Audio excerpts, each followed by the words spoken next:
الرحیم. تمام تعریفیں اللہ کے لیے. درود اور سلام محمد اور آل محمد.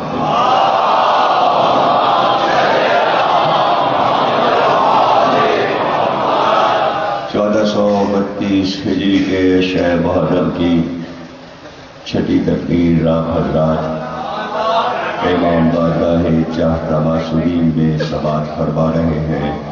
عشیرہ اور عاشورہ کے موضوع پر.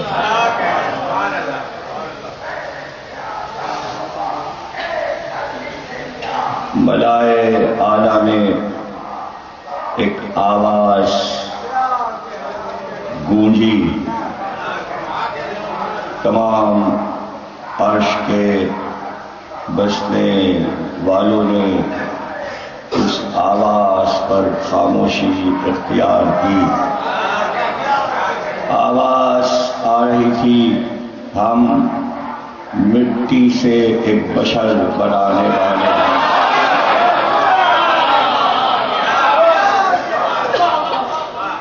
عرش کے بسنے والوں نے آواز سنی اور پھر سناٹا چھا گیا.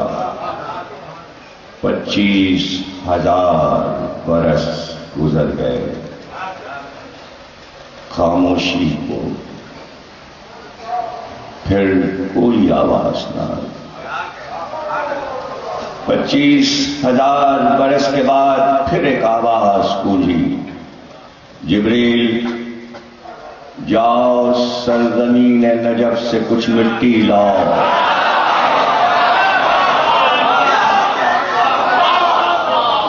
اس مٹی کو فرات کے پانی سے گوندو اور جیسے جیسے ہم بتائیں ایک پتلا تیار کرو. مٹی کا ایک پتلا تیار ہوا. جب مٹی کا پتلا تیار ہوا کہا اسے سوکھنے کے لیے اس شاہراہ پر ڈال دو جہاں سے ملائکہ گزرتے ہیں.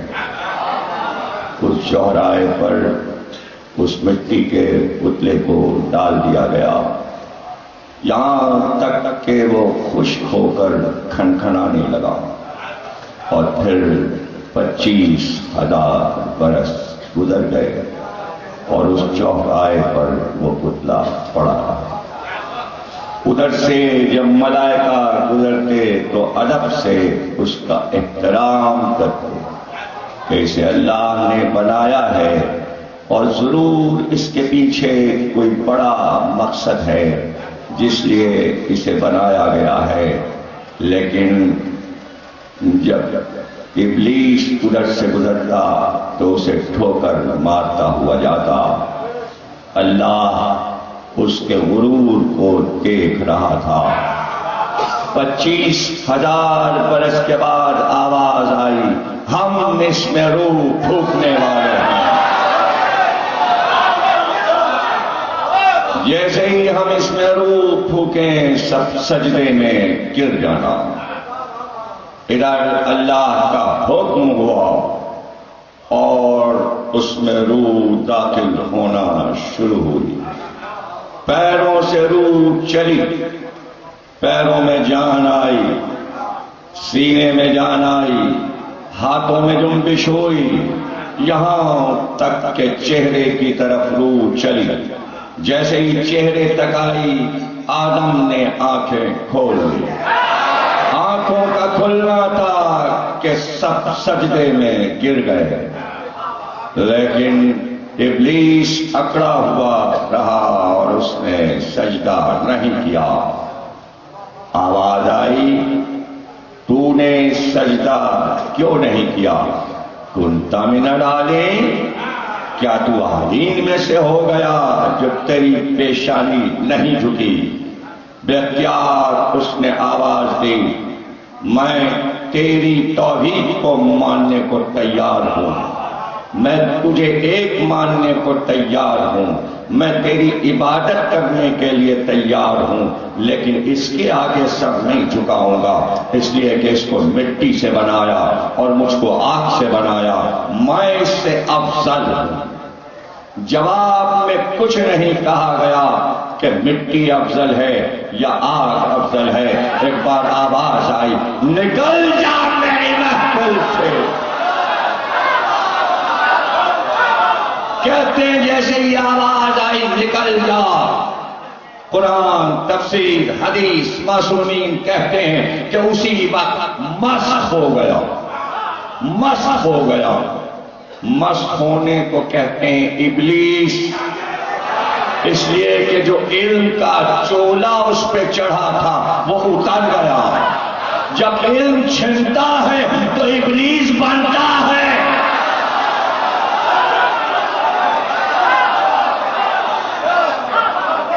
یا تو شیطان ہے، ہماری بارگاہ سے نکل جا.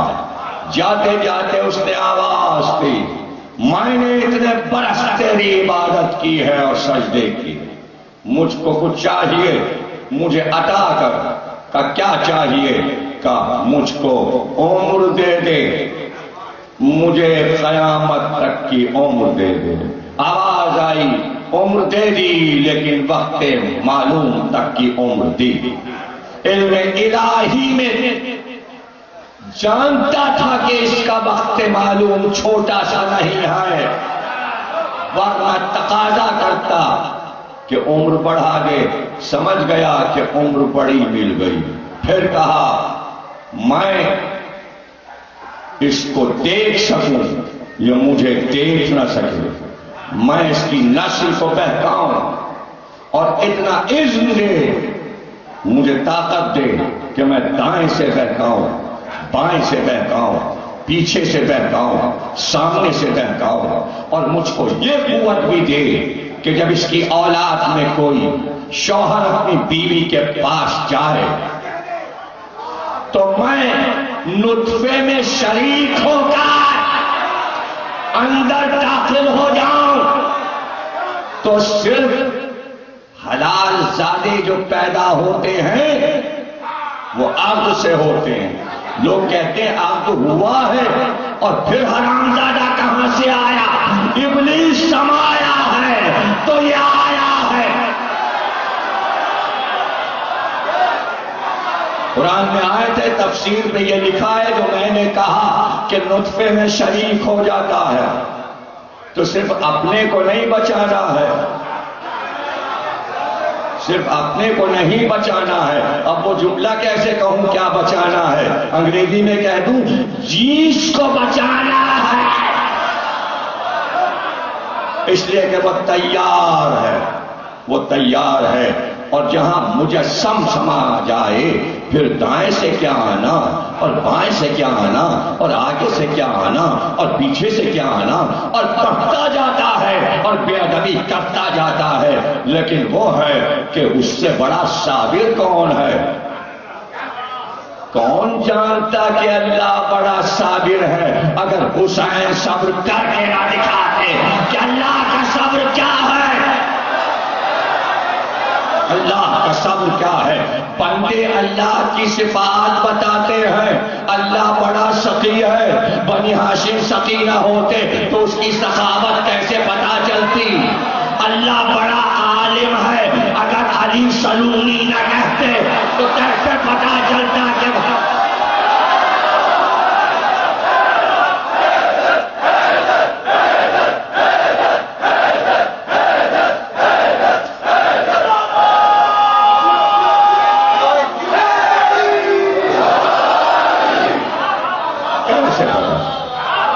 بندوں نے آ کے صفات الہی کو سمجھایا. وہ کہتا ہے میں متکلم ہوں، جس چیز میں چاہے کلام پیدا کر دوں، جس چیز میں چاہے کلام پیدا کر دوں. دیوار میں کلام پیدا کر دوں، درخت سے کلام پیدا کر دوں. پتہ کیسے چلتا؟ اگر محمد کے ہاتھ پر ذرے نہ بولتے کہ وہ متکلم ہے. وہ کہتا ہے میں حی ہوں، میں ہمیشہ سے تھا اور ہمیشہ زندہ رہوں گا، ہمیشہ سے تھا اور ہمیشہ رہوں گا. کیسے پتا چلتا وہ حی ہے؟ اگر امام مہدی نہ ہوتے.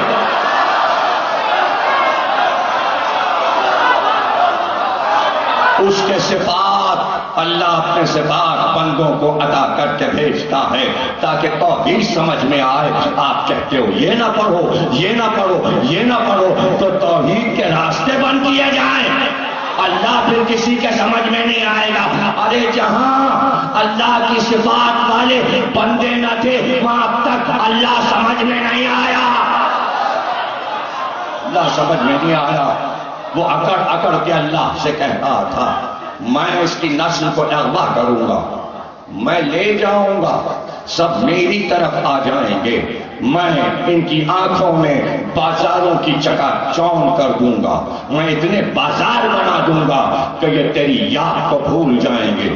کہتا جاتا ہے کیا کیا کروں گا، اپنا پلان بتا رہا ہے، لیکن اللہ اپنا پلان نہیں بتاتا. جب سب کچھ کہہ چکا شیطان تو ایک ہی جواب دیا، جا بہتا، جسے جسے بہکاتا جائے گا میں جہنم کو بھرتا جاؤں گا، میں جہنم کو بھرتا جاؤں گا. جو تیرا ہو گیا وہ جہنم میں جائے گا. بنائے ہوئے تیرے بندے بچائے گا نہیں، شیطان سے بچائے گا نہیں.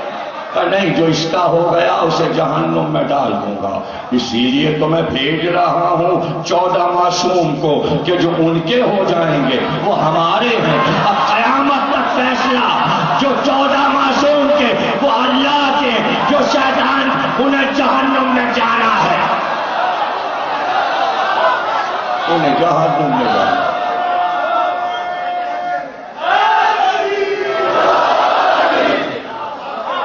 اس کو مٹی سے بنایا، مجھے آگ سے بنایا. تو صحیح جو مٹی پہ سجدہ نہ کروا دوں. جواب کچھ نہیں دیا اللہ نے کہ مٹی افضل ہے یا آگ افضل ہے.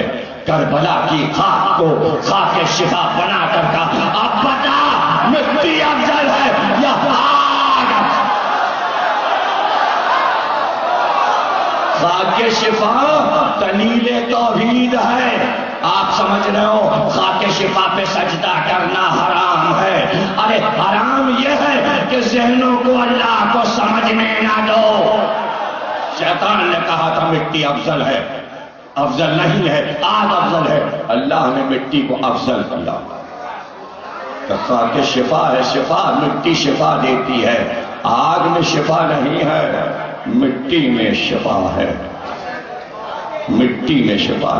ہاں جانے پچھتایا تھا یا محمد کی بارگاہ کی رونقیں دیکھ کر حسد میں جل گیا تھا. ہر نبی کی بارگاہ میں پہنچا، آدم کے پاس پہنچا، آدم کا دشمن ہو گیا، نوح کی کشتی کے پاس پہنچا، ابراہیم کے پاس پہنچا، اسماعیل کے پاس پہنچا، پتھر مار مار کے بھگایا اسماعیل نے. 3 بار آیا رخ بدل بدل کے. ابراہیم نے کہا اس کی شبیہ بنا کے لگاؤ اور پتھر سے پتھر کو مارو. تو ابھی بھی مکے میں اس کی شبیہیں کھڑی ہیں تاکہ اس کو مارا جائے اور انسان اس سے نفرت کرے. نفرت کے لیے ضروری ہے کہ کوئی مجسمہ بنایا جائے اور اس سے نفرت کی جائے، نفرت کی جائے. یحییٰ کے پاس آیا، زکریا کے پاس آیا، عیسیٰ کے پاس آیا. کئی بار ملاقات ہوئی عیسیٰ سے. راستے میں گدھے لیے جا رہا ہے سامان لاتے ہوئے. عیسیٰ رک گئے. کہاں جاتا ہے ابلیس؟ یہ کیا لادا ہے گدھے پر؟ کہا حسد لدا ہوا ہے. کہا کہاں لے کے جا رہا ہے؟ کہا مولویوں میں بانٹوں گا.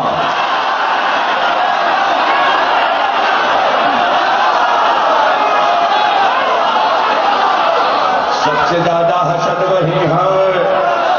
تو اب جب ہر نبی کی بارگاہ میں پہنچ چکا، انبیاء پہچانتے ہیں، تو اب اس کو یہاں بھی آنا تھا. لیکن یہ بارگاہ بہت بڑی تھی، یہاں دلیلیں لے کے نہیں آ سکتا تھا، یہاں تو سر جھکا کے آنا پڑے گا. اب جو مسجد نبوی میں محمد کی بارگاہ میں آیا، سرکار نے دیکھا جلال کے عالم میں. کیوں آیا ہے؟ پہچان گئے. کیسے آیا ہے؟ کہ میں تو صرف اس لیے آیا ہوں کہ آپ آخری نبی ہیں، اس کے بعد تو کوئی نبی آئے گا نہیں. میں یہ کہنے کے لیے آیا ہوں کہ میں نے خطا کی اللہ کی بارگاہ میں. آدم کو سجدہ نہ کر کے میری خطا معاف کروا دیجیے. یوں آیا ہے، اس بہانے سے آیا. آنا تو تھا. کچھ باہر کھڑے تھے، کچھ اندر بیٹھے تھے.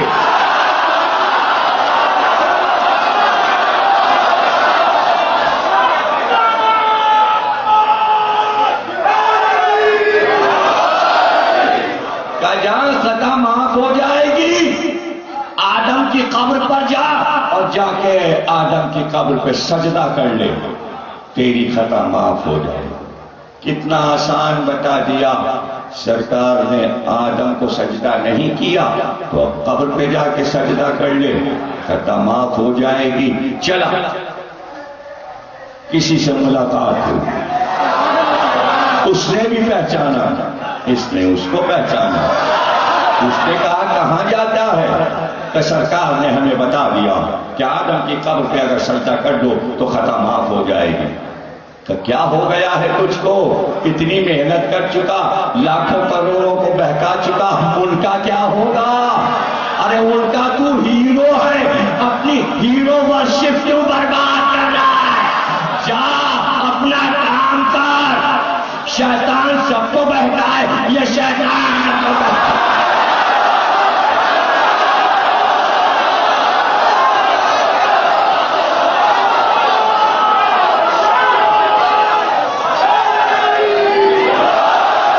وسوسے ڈالتا ہے، دلوں میں وسوسے ڈالتا ہے. وسواس قرآن کے سورے میں وسواس کر دلوں میں وسوسے ڈالتا ہے. جب تک ملائکہ آدم میں رہا، ملائکہ میں علم تو بانٹ رہا تھا، سکھا تو رہا تھا، دل میں وسوسے ڈال رہا تھا. ملائکہ بچتے تھے. آدم کی خلقت سے پہلے سب کا استاد تھا، ہر عرش پہ جاتا تھا، ہر جگہ اجازت تھی، لوح تک جاتا تھا، لوح کی تحریر پڑھتا تھا، اجازت تھی ہر جگہ جائے. جہاں فرشتے رکوع میں تھے، سجود میں تھے، تسبیح و تقدیس میں، ہر جگہ جاتا تھا. ایک ملک کے قریب سے گزر گیا، اس کے دل میں وسواس آ گیا. بس اتنا سا وسواس آ گیا، اس پورے عرش اعظم پر مجھ سے زیادہ عبادت کرنے والا کوئی فرشتہ نہیں. دل میں خیال آیا تھا کہ اللہ نے حکم دیا جبریل کو اس کو صدا دو. فکر اس نے یہ کیسے سوچا، سوچنا بھی خطا ہے وہاں. یہ کیسے سوچا میں سب سے زیادہ عبادت گزار ہوں، اس کو صدا دو، اس کا ایک بازو توڑ دو، اس کا ڈینا توڑ دو، اس کا ایک طرف کا پر توڑ دو، اور توڑ کر اس کو ایک تاریک جزیرے میں، ایک کرے میں قید کر دو. جو تاریک کرہ ہے ہماری اس اتنی بڑی عالمین میں، پھینک دو، اس کو آج سے پھینک. پھر اس کو پھینک دیا گیا اور قیدی بنا کر ایک اندھیرے کنویں میں ڈال دیا گیا. جب گرنے لگا تو جبریل کو پکارا، اخی جبریل، اے بھائی جبریل، یہ تو بتاؤ میرا گناہ کبھی معاف ہو سکتا ہے؟ جبریل نے کہا ہو جائے گا. کہا کب ہوگا؟ کہ جب قیامت کا دن آئے گا، حساب کتاب ہوگا تو تیرا معاملہ بھی پیش کر دیا جائے گا، پھر دیکھا جائے گا معبود کی بارگاہ میں کہ تیری خطا معاف ہو سکتی ہے یا نہیں. کہ جبریل میں اس تاریک جگہ پر یہ کیسے پہچانوں گا کہ قیامت آ گئی؟ کہ پریشان نہ ہو، جس دن آسمان کے سارے دروازے کھل جائیں اور آسمان کے ہر دروازے سے لاکھوں فرشتے اترنے لگیں پرے کے پرے، سمجھ جانا آج قیامت آ گئی. صدیاں گزرتی گئیں، آدم کا دور گزرا، وہ تاریک پورے میں رہا. نوح کا طوفان آیا، ابراہیم نے کعبہ بنایا، موسیٰ کی ہیبت ہوئی، عیسیٰ آئے، آسمان پہ گئے، ختمی مرتبت کا ظہور ہوا. ایک دن اس نے عرش کی طرف دیکھا تو سارے دروازے عرش کے کھل چکے تھے.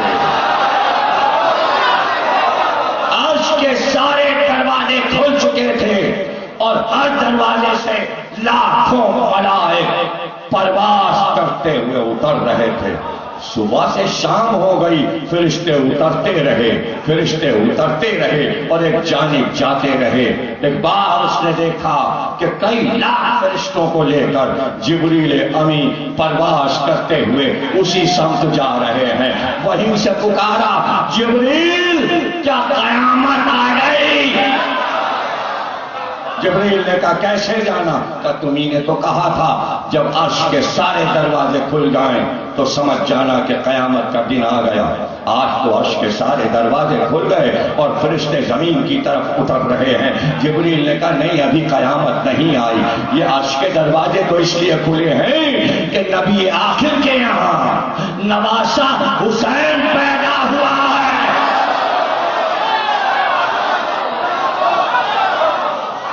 یہ سب عرش کے بسنے والے مبارکباد دینے کے لیے رسول خدا کے پاس جا رہے ہیں، آخری نبی کے پاس جا رہے ہیں. آواز دی جبریل کیا میں بھی چلوں تمہارے ساتھ؟ یہ تو خوشی کا موقع ہے.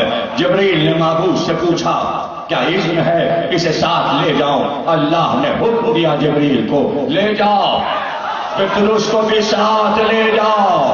جبریل نے ٹوٹے ہوئے ڈینے کے ساتھ اپنے پروں سے پطرس کو سنبھالا اور اسے لے کر پرواز کی اور مدینے میں محلہ بنی ہاشم میں اترے. اذن ہوتا تھا تب فرشتے اندر جاتے تھے. جبریل نے کہا پطرس ٹھہر جا، تو خطا کار ہے، جب تک بارگاہ محمدی سے اذن نہیں ملے گا تو اندر نہیں جا سکتا. جبریل گئے، سلام کیا، مبارکباد دی اور اس کے بعد کہا یا رسول اللہ آپ نے سنا ہوگا ایک خطا کار ملک ہے پطرس جسے کرے میں قید کر دیا گیا تھا، وہ بھی میرے ساتھ خوشی میں آیا ہے، وہ مبارکباد دینا چاہتا ہے.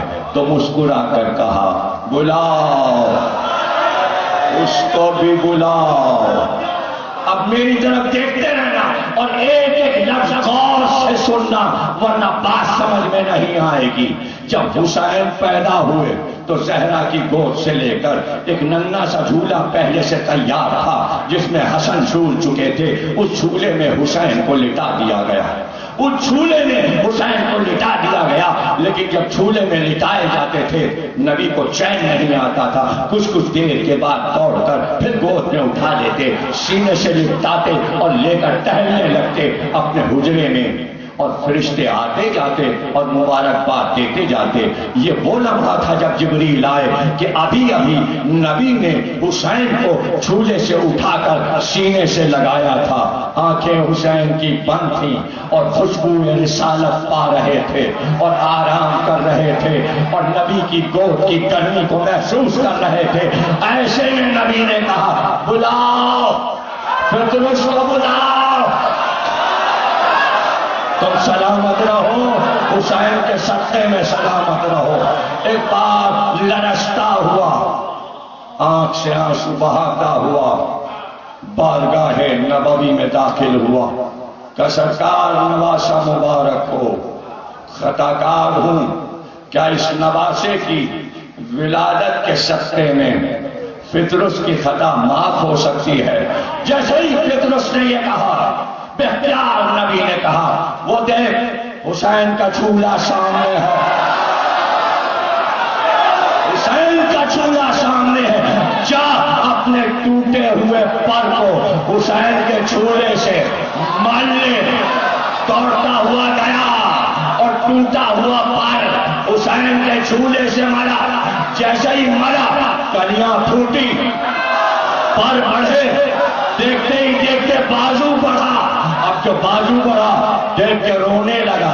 حسین کی بارگاہ میں آنسو آ ہی جاتے ہیں چاہے خوشی کا موقع کیوں نہ ہو. ایک بار بازو کو پھیلایا، میری طرف دیکھنا، اس کے بعد دوسرا بازو پھیلایا. آہستہ آہستہ دونوں بازوؤں کو قریب لانا شروع کیا، قریب لانا شروع کیا. جب قریب لایا دونوں پروں کو ملا دیا. ملا کر کبھی دائیں دیکھا کبھی بائیں دیکھا. نبی نے کہا کیا دیکھتا ہے؟ کہا ایک اللہ کا عطا کیا ہے، ایک حسین کا عطا. میں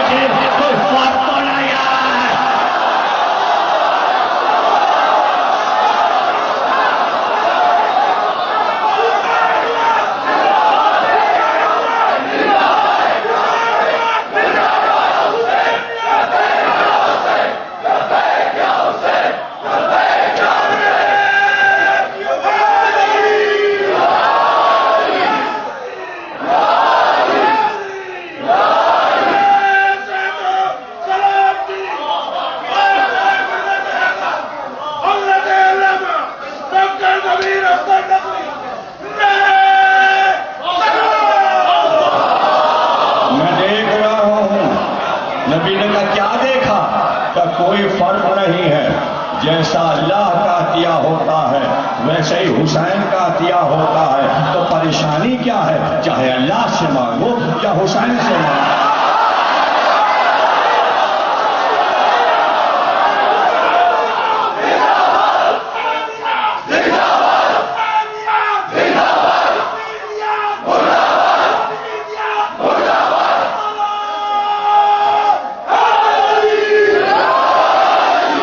کوئی فرق نہیں پاتا۔ ایک بار اس نے اپنے نئے پر کو اور پرانے پر کو اٹھایا اور پروں کو پھیلایا۔ اب اس نے ارادہ کیا کہ پرواز کرے۔ جیسے پرواز کیا، یہ کہتا ہوا ملائکہ کی صف سے چلا، میں آزاد کردہ حسین ہوں، میں آزاد کردہ حسین ہوں، میری خطا حسین نے معاف، حسین نے معاف۔ یاد رکھنا، حسین کی بارگاہ میں اگر کوئی خطائیں معاف کر لے اور حسین کہتے ہیں معاف کر دیا، تو گویا خدا نے معاف کر دیا۔ وہ عالم نور کا واقعہ تھا، یہ مادیت کا واقعہ تھا کہ حر سے کہا جا، میں نے بھی معاف کیا، میرے خدا نے بھی معاف۔ حر نے کہا میں آزاد کردہ حسین ہوں۔ ارے جتنے حر ہیں وہ آئے یہ کہتے ہوئے ہم آزاد کردہ حسین، ہم آزاد کردہ حسین ہیں۔ پطرس پرواز کر گیا۔ اب ہماری پرواز کہاں تک اور آپ کی پرواز کہاں تک؟ اس لیے کہ پطرس نے پرواز کی ہے اذن حسین سے، تو آئیے سب اذن حسین لے کر ذہن کی پرواز کریں اور یہ پوچھیں ختمی مرتبہ گود میں حسین تھے، آپ نے یہ کیوں نہیں کہا پطرس سے آپ ٹوٹا ہوا پر حسین سے مس کر لے؟ یہ لکڑی کے جھولے میں کیا ہے؟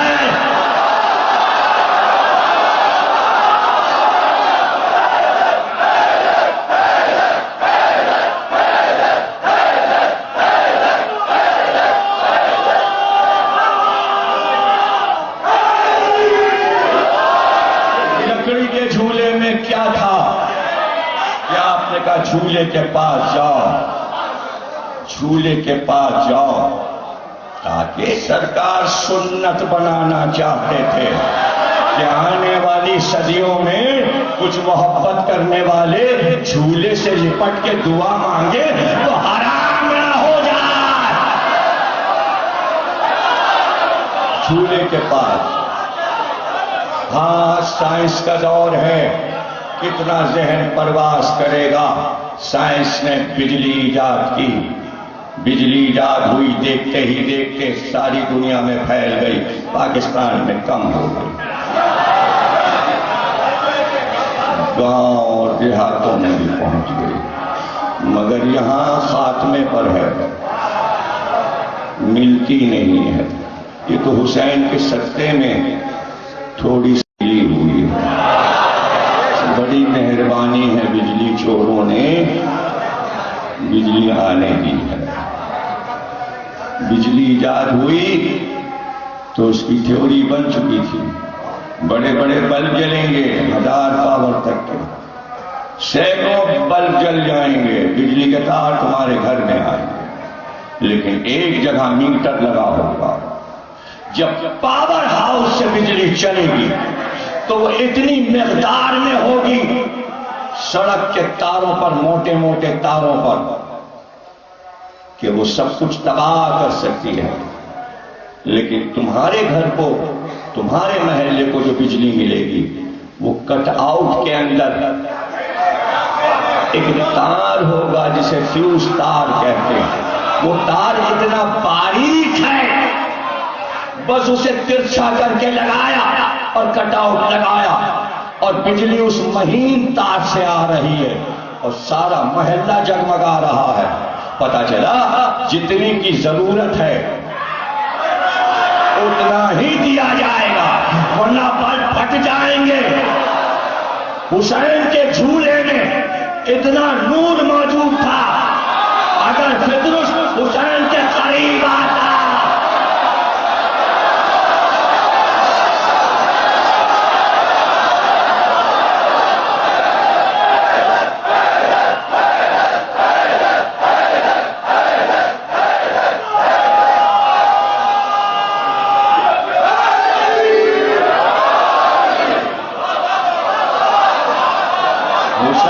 کا جھولا، جھولا بنی ہاشم کے گھر میں بنتا تھا، بچے جھولے میں جھولتے تھے۔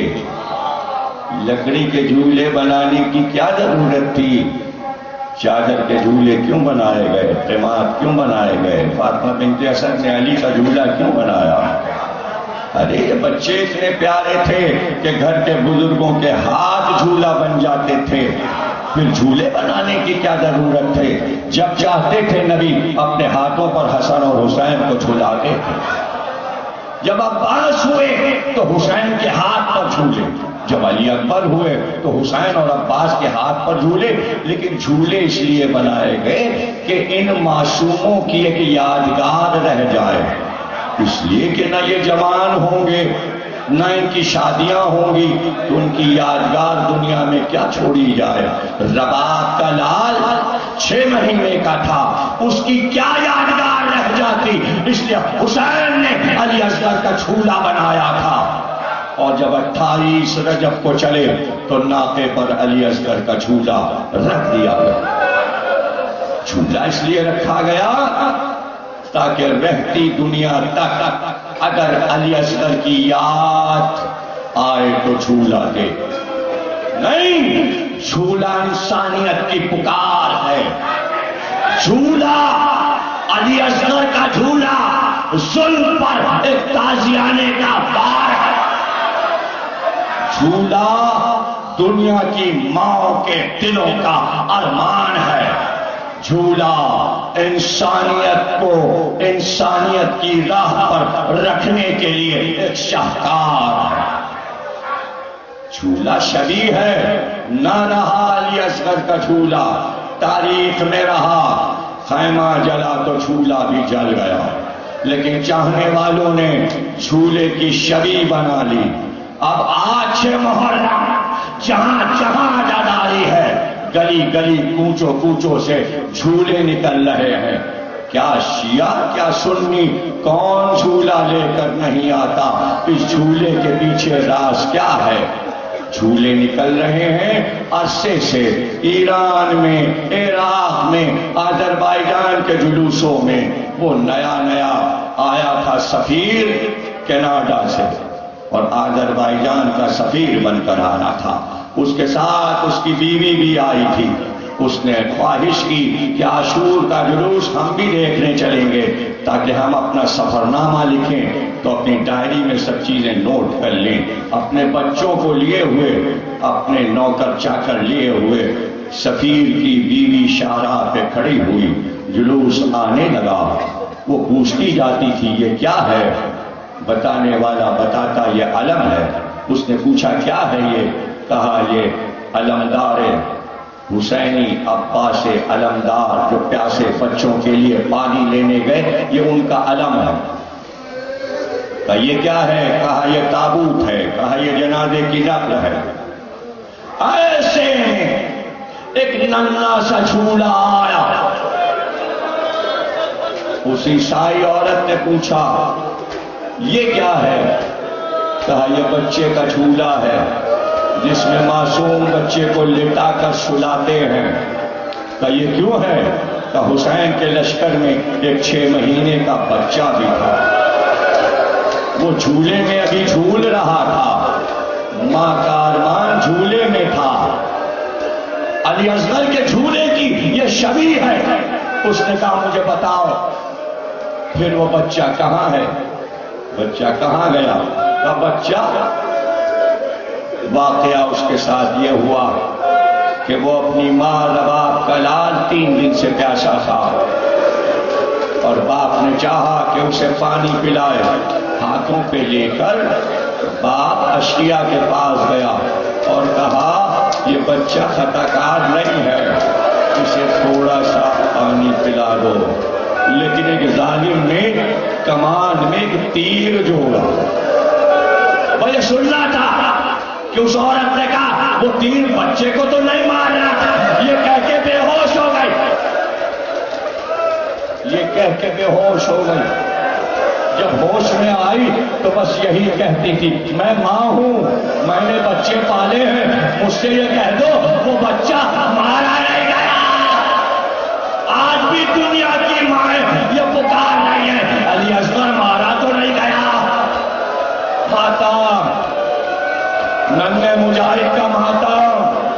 شیر خار کا ماتم، رباب کے لال کا ماتم، ننھا سا جھولا آئے گا، میں پڑھوں گا، میں تفصیل سے پڑھوں گا۔ کہاں موقع ملتا ہے؟ 10 رجب 60 ہجری کو ہوئے، رباب کی گود میں آئے، حسین نے بچے کو دیکھا، کہا زینب یہ بھی شبیہ رسول ہے، یہ بڑے ہوں گے تو بالکل رسول اللہ کی طرح ہوں گے، یہ کہہ کے رونے لگے اور منہ پھرا کے کہا بڑے تو نہیں ہوں گے۔ یہ تو اسی عمر میں دنیا سے گیا، 18 دن کے تھے کہ سفر شروع ہو گیا۔ جملے بہت ہیں، میری کتاب علی اصغر پر 1000 صفحے کی ہے، 18 تقریریں چھپ چکی ہیں علی اصغر پر۔ ایک ایک لفظ پڑھو تو پتا چلے کہ میں علی اصغر پر کتنا بول چکا ہوں اور کتنا لکھ چکا ہوں۔ سب تو نہیں سنا سکتا، 1-2 جملے سنا دوں۔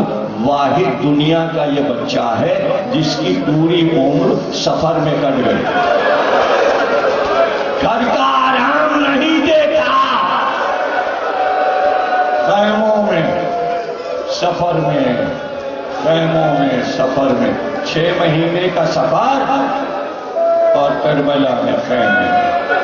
ایسا بھی بچہ دیکھا ہے جس نے گھر کا آرام نہیں دیکھا، رباب زمانے کی دھوپ سے، گرمی سے اپنے گود میں چھپائے ہوئے، آنچل اپنا بچے پہ ڈالے ہوئے راستہ کٹتا رہا، لیکن راستہ تو بعد میں کٹا، سفر تو مدینے سے شروع ہوا۔ 18 دن علی اصغر صغرا کی گود میں رہے، بہن کو پیار ہو گیا چھوٹے بھائی سے، صغرا جو بیمار ہوئی تو علی اصغر سے دل بہلنے لگا۔ کیا پتا تھا صغرا کو کہ 18 دن کے بعد بابا سفر پہ چلے جائیں؟ کتنے اطمینان سے تھی میں اور میرا چھوٹا بھائی۔ جب گھر کا سامان لگنے لگا اونٹوں پر تو خالی گھر صغرا نے دیکھا اور ایک بات صحن میں کھڑی ہو گئی۔ علی اکبر کا بستر بھی گیا، قاسم کا بستر بھی گیا، اور محمد کے بستر بھی گئے، حسین کی مسند بھی گئی۔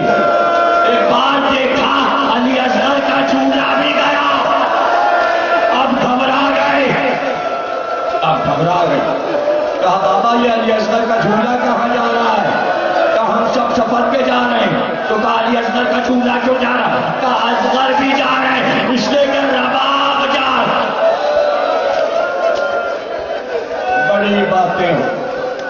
بڑی باتیں ہوئیں۔ صغرا عباس کے پاس گئی اور کہا چچا اگر آپ کہہ دیجئے تو بابا مجھے لے جائیں گے، لیکن عباس ایک لفظ نہ بول سکے۔ جب قافلہ واپس آیا تو صغرا نے یہی کہا تھا سب سے بولوں گی مگر چچا عباس سے بات نہیں کروں گی، اس لیے کہ میں نے کہا تھا مجھے بھی لے چلو، بابا سے نکالے مگر چچا چپ رہے، مگر صغرا چچا آیا کہاں ہے؟ شکوا کرے گی صغرا۔ اب جو لباب چلی تو صغرا روتی ہوئی ساتھ ساتھ، اماں علی اصغر جا رہے ہیں، اماں علی اصغر جا رہے ہیں۔ رباب بھی روتی رہی، صغرا بھی روتی رہی۔ رباب بچے کو لے کر ناکے پہ سوار ہو گئی، قافلہ چل پڑا، اونٹ آگے بڑھ گئے، مدینے کی سرحد تک قافلہ پہنچ چکا تھا۔ یہاں صغرا کا رو رو کے برا حال تھا۔ ایک بار آواز دی دادی ام البنی، نانی ام سلمہ، دل نہیں مانتا، بابا ابھی کہاں تک پہنچے ہوں گے؟ اور سرحد مدینہ پہ سواری ہوگی۔ کہا نانی ایک بار اور مجھے بابا کو دکھا دو، ایک بار اور پھوپھی سے بات کر لے کر چلو، مجھے سنبھال کر۔ دادی اور نانی نے صغرا کو سنبھالا اور لے کر چلی۔ قافلہ جا رہا تھا، جلد اٹھ رہی تھی اور پیچھے پیچھے صغرا۔ جب حسین کا قافلہ چلتا تو عباس یہ کرتے تھے کہ پورے قافلے کا طواف کرتے تھے، پہلے آگے جاتے پھر مڑ کر پیچھے آتے کہ کوئی سامان تو نہیں رہ گیا، کوئی ناکہ تو پیچھے نہیں رہ گیا۔ قافلہ چل رہا تھا، عباس طواف کرتے ہوئے قافلے کے پیچھے آئے اور جو نظر اٹھائے تو صغرا روتی